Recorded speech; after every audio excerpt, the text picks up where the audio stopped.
Halo Halo guys, guys, kembali kembali lagi lagi. bersama kita di sini. Nah, pada video kali ini kita akan membahas materi apa itu? Penyaluran proses Nah, tanpa berlama-lama langsung saja lanjut ke materinya. cuy, gas. Assalamualaikum warahmatullahi wabarakatuh. Perkenalkan, nama saya Ariel Dwi Setiawan dengan NIM 241210591. Dan pada video kali ini kami akan membahas yaitu sistem penjadwalan proses. Adapun pokok-pokok pembahasannya yaitu yang ini. Nah, yang pertama itu deskripsi penjadwalan proses. Nah, penjadwalan proses adalah suatu mekanisme yang terdapat pada sistem operasi yang berkaitan dengan urutan kerja yang dilakukan oleh sistem komputer. Nah, dari mana? Dari perintah-perintah yang diberikan oleh user untuk diinput oleh device.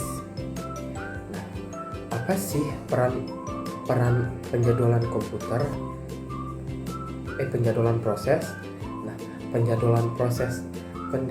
peran penjadwalan proses yaitu untuk memutuskan proses berjalan kapan dan berapa lama proses itu jalan.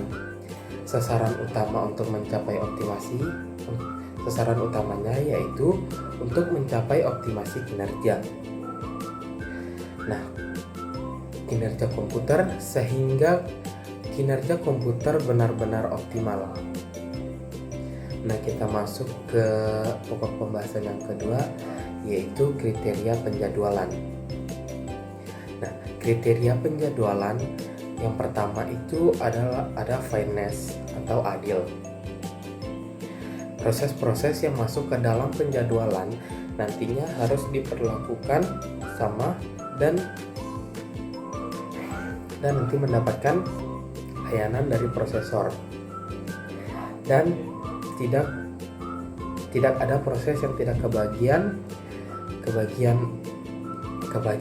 Nah, untuk waktunya dia disesuaikan dengan kebutuhan masing-masing perintah. Kriteria yang kedua yaitu efisiensi. Nah, efisiensi adalah proses yang dihitung dari perbandingan atau rasio antar waktu proses ditambah dengan waktu operasi. Seberapa efisiensi waktu yang digunakan? Yang pertama itu response time. Nah, response time adalah waktu yang dibutuhkan oleh prosesor untuk menanggapi proses yang masuk ke dalam penjadwalan, di mana response time terdapat dua subkriteria.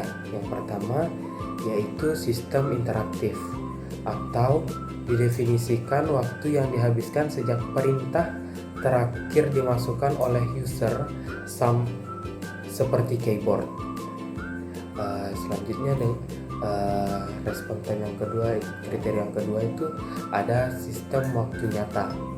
Nah, sistem waktu nyata ini adalah simulasi yang bisa menyamai proses yang sebenarnya di dunia nyata, disimulasikan dan di sistem komputer menggunakan interval dari tugas yang diberikan yang menggunakan deadline atau real time. Nah, untuk yang tidak real time adalah sistem yang tidak ada deadline-nya, seperti yang selanjutnya yaitu turnaround time. Nah, turnaround time adalah turnaround time. Nah, turnaround time adalah waktu yang dihabiskan saat proses mulai masuk ke dalam sistem sehingga proses itu diselesaikan oleh sistem.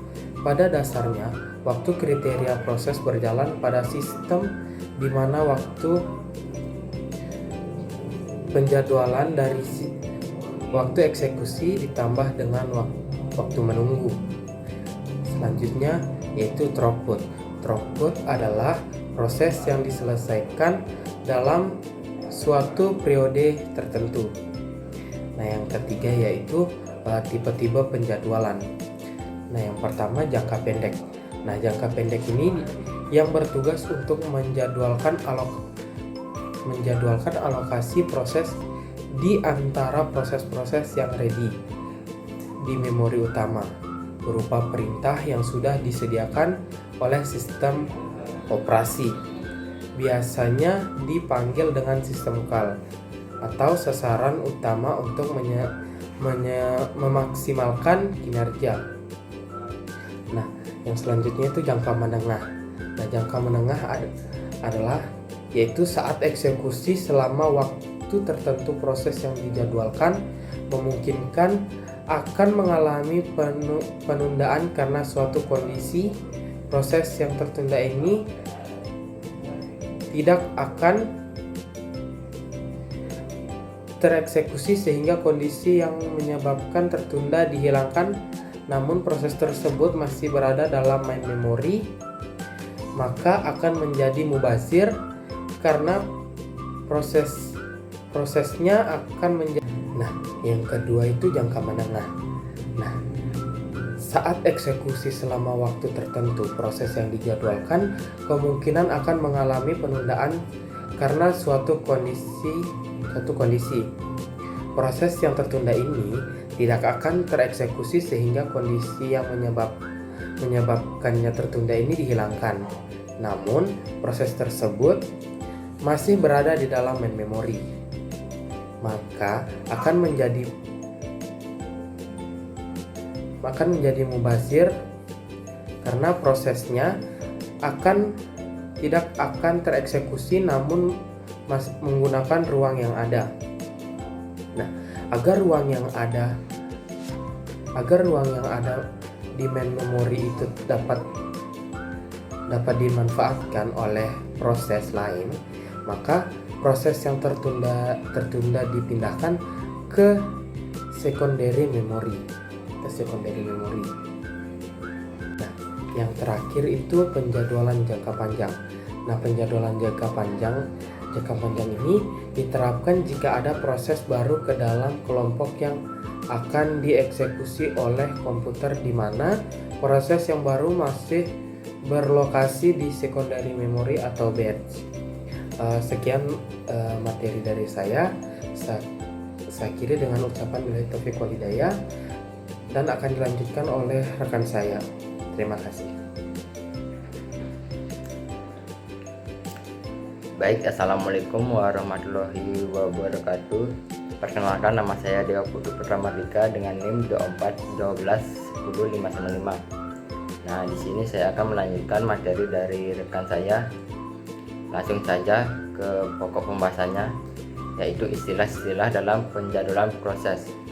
Nah, agar dapat memahami konsep dari penjadwalan proses, maka perlu diketahui istilah-istilah yang akan sering kita gunakan dalam penerapan penjadwalan persegi itu sendiri. Nah, dalam penjadwalan proses terdapat 3 istilah yang sering kita gunakan, yaitu antrian, prioritas, dan prinsip. Nah, kita bahas satu persatu mulai dari antrian. Antrian merupakan sejumlah proses yang menunggu untuk menggunakan prosesor dan akan diproses sesuai dengan urutan antrian proses tersebut ketika antrian proses-proses tersebut berada di main memory atau memori utama pada komputer yang disebut dengan main memory. Nah, besarnya kapasitas dari RAM ini juga akan memengaruhi banyaknya proses yang dapat diantrikan. Jika kita menginginkan kinerja komputer yang lebih cepat, maka kita harus menggunakan memori dengan kapasitas yang lebih besar agar lebih banyak proses yang bisa diantrikan di dalam memori. Istilahnya itu penjadwalan proses. Yang selanjutnya adalah prioritas. Artinya itu mendahului antrian proses. Jadi misalnya suatu proses berada di bagian belakang suatu antrian, maka dengan diberikannya prioritas, proses itu bisa berada di bagian paling depan. pada antrian tersebut. Namun sambil menunggu proses kerja yang sedang berjalan selesai terlebih dahulu, barulah antrian yang diprioritaskan tadi dieksekusi dengan istilahnya penjadwalan. Proses yang ketiga adalah preemsi. Preemsi ini sebenarnya juga pemberian dari prioritas. Jadi misalnya suatu proses berada di antrian paling belakang, dengan diberikannya preemsi maka antrian tersebut akan berada di barisan paling depan. Namun dengan diberikannya preemsi maka antrian tersebut berada di paling depan, serta memberhentikan mengerjakan proses yang sedang berjalan dan langsung mengerjakan antrian yang diberikan. Nah, itu bedanya antara preemsi dan prioritas. Jadi bisa dikatakan bahwa preemsi ini setingkat lebih tinggi dibandingkan dengan prioritas, karena jika prioritas tadi proses yang berada di antrian paling belakang itu ketika diberikan prioritas maka berada di paling depan, namun menunggu proses yang sedang berjalan selesai terlebih dahulu, baru antrian yang diberikan prioritas itu dieksekusi, sedangkan yang di preemsi proses yang berada di bagian belakang antrian langsung dipindahkan ke bagian depan antrian dan memberhentikan proses yang sedang berjalan, kemudian langsung eksekusi proses yang diberikan versi tersebut. Nah, kita lanjut ke pokok pembahasan selanjutnya, yaitu perhitungan kinerja prosesor. Nah, biasanya kinerja prosesor yang dihitung adalah lamanya proses yang dapat dikerjakan oleh prosesor. Sebagai pengguna tentu juga kita menginginkan kinerja komputer yang cepat. Hal ini pasti didukung oleh kinerja prosesor yang cepat. Prosesor yang terdapat pada komputer maupun gadget kita semakin cepat kinerja proses, maka akan semakin efisien juga pekerjaan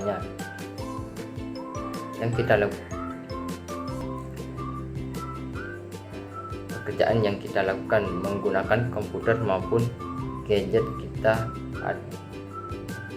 Adapun waktu yang diukur kecepatnya pada prosesor ini biasanya adalah lama proses ini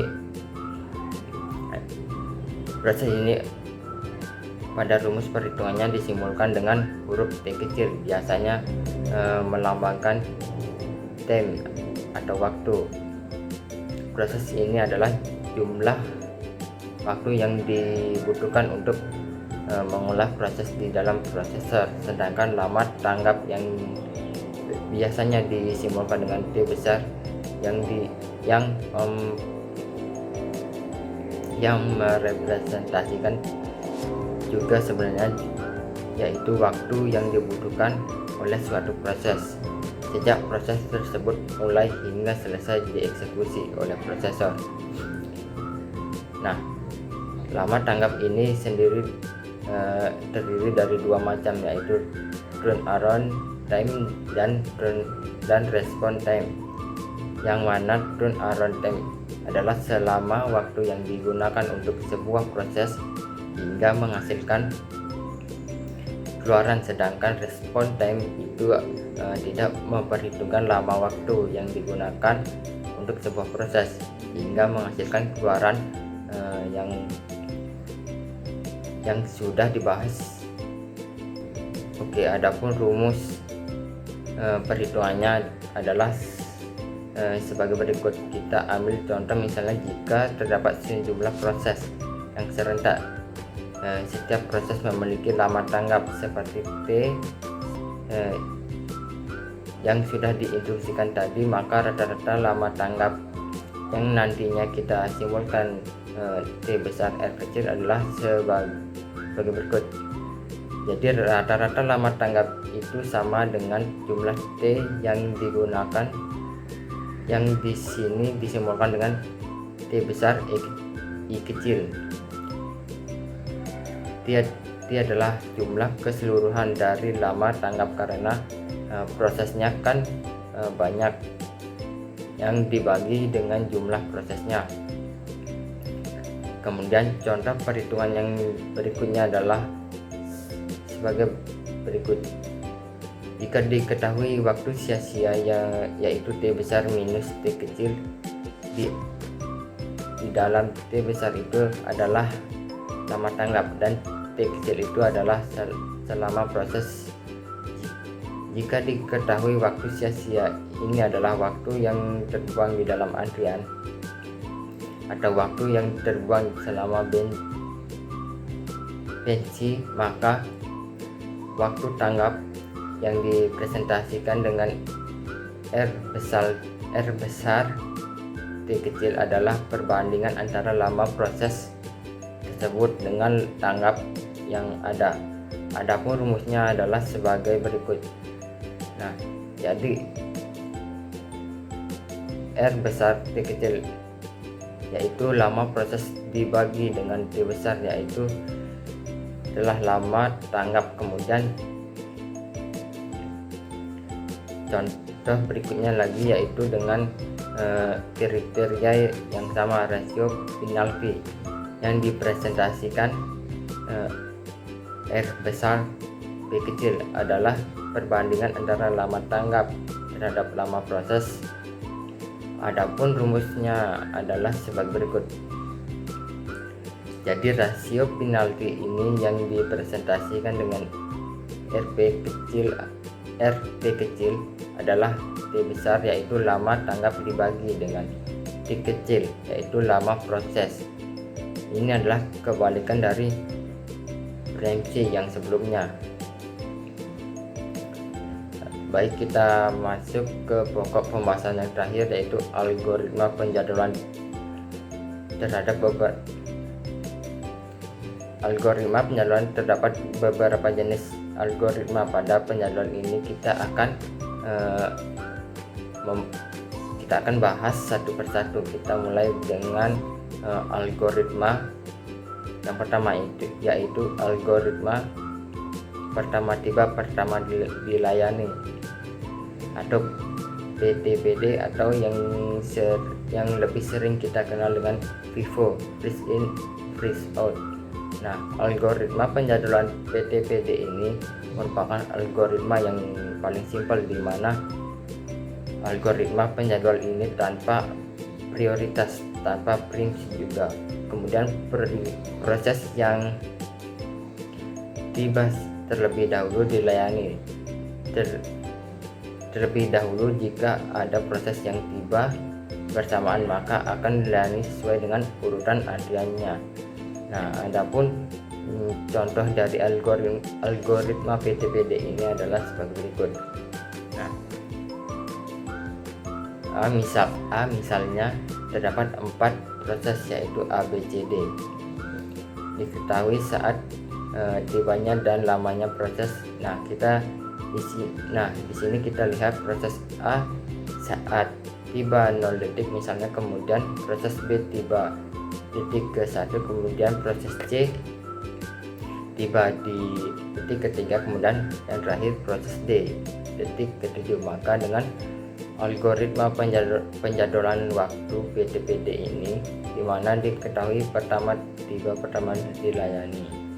Nah, dari sini sudah bisa kita ketahui yang pertama tiba yaitu di detik keberapa sesuai urutannya, dan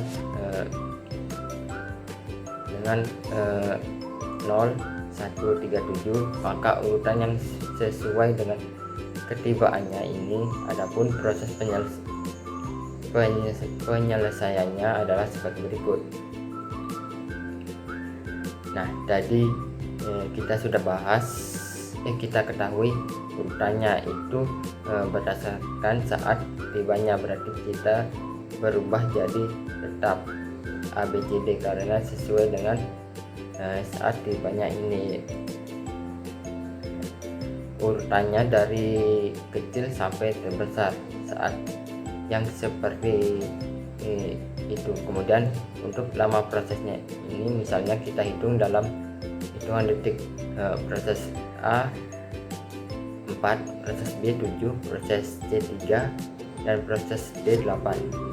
Nah, maka kita bisa ketahui saat mulainya seperti ini karena A ini tibanya di detik ke 0, maka dimulainya dari titik 0 ini. Kemudian karena lama prosesnya adalah 4 detik, maka proses A akan rampung di detik keempat. Nah, lama tanggapnya ya 4 karena memang tidak ada yang mengganggu antrian proses A ini.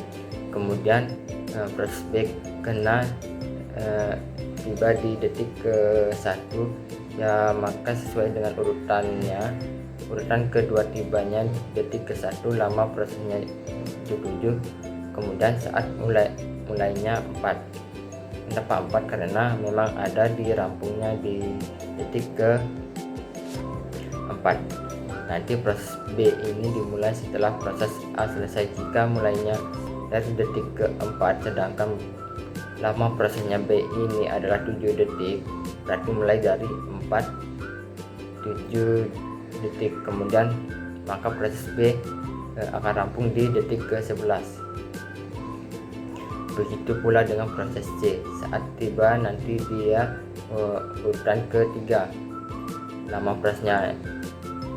prosesnya itu 3 detik. Kemudian saat mulainya adalah 11. Kenapa 11?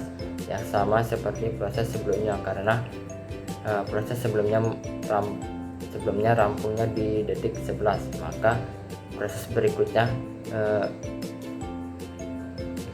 proses C ini mulai di detik ke 11. Kemudian lama prosesnya ketiga, maka proses C ini akan selesai di detik ke 13. Dan yang terakhir adalah proses D. Proses D ini lama prosesnya adalah 8. Nah, mulainya di detik ke 14. Kenapa? Karena proses sebelumnya selesai di 14. Kemudian karena lama prosesnya 8, maka proses D ini akan selalu selesai di detik ke 22. Lalu lama tanggap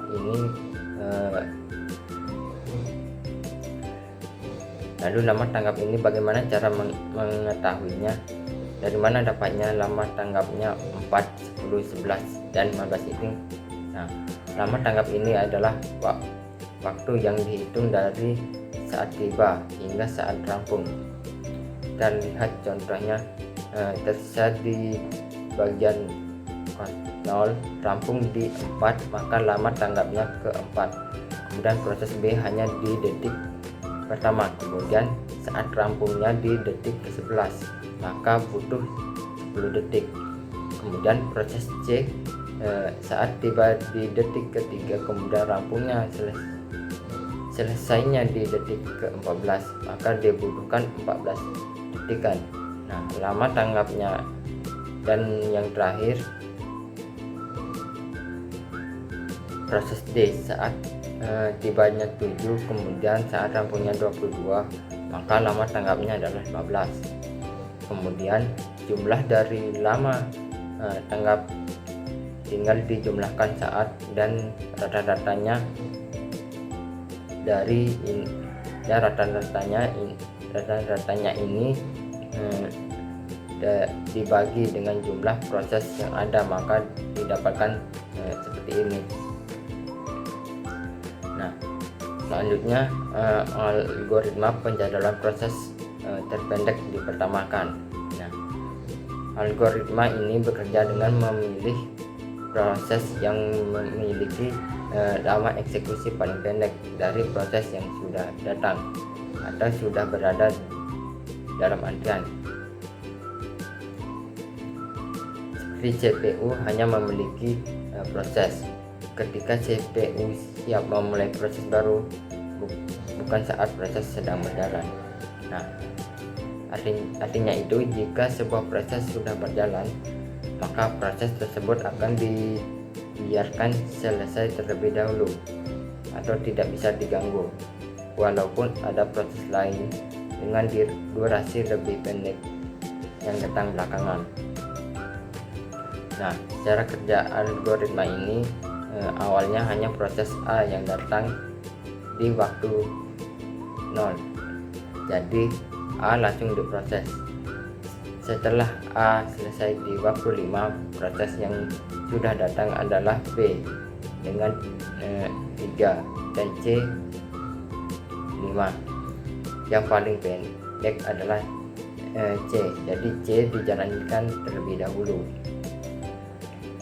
Setelah C selesai di waktu 7, proses yang tersedia adalah B 7 dan D 4. Yang lebih pendek ialah D. Setelah D selesai pada waktu 11, hanya tersisa proses B, maka B di proses terakhir. Jadi sekian penjelasan materi dari saya. Kurang dan lebihnya saya mohon maaf. Saya hari ini dengan ucapan wal taufiq wal hidayah. Wassalamualaikum warahmatullahi wabarakatuh.